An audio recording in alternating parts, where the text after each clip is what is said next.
Isa na namang masarap na dinengdeng guys, ang recipe natin ngayong araw. Alright, ito yung ating dinengdeng na labong. Samahan nyo ako sa video ito at tayo magluluto na naman ng isang masarap na Ilocano food. Ito yung ating dinengdeng na labong. Alright, ang gagawin natin guys, bali magpiprito lang ako dito ng tilapia. Tapos maglalagay ako ng tubig sa ating kaldero, maglagay ng luya, sibuyas. Ang gagawin natin guys, ilalagay natin yung prinito nating tilapia. At maglagay na rin tayo ng boneless bagoong. Tapos tatakpan lang natin ito guys at antay lang natin kumulo. Ayan, para yung lasa ng pritong tilapia ay maglalasa sa ating sabaw. Alright. Tapos ilalagay natin guys yung ating nabiling labong.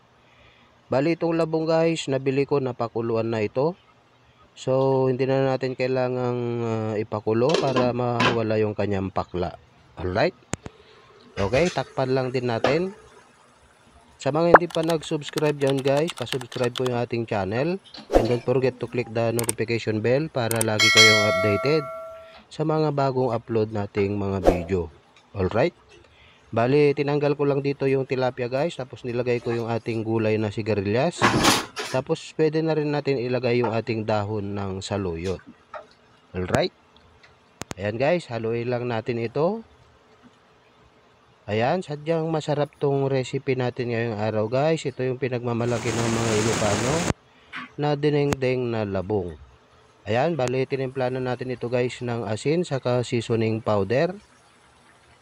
Tapos ibabalik na rin natin yung ating pritong tilapia. Yan, kaya natin tinanggal guys para hindi siya madurog. Alright, at ito na guys yung Ilocano dinengdeng na talagang napakasarap. Alright, ito yung simpleng ulam pero talaga namang napakasustansya. Thank you so much guys at maraming salamat. Alright. Thank you.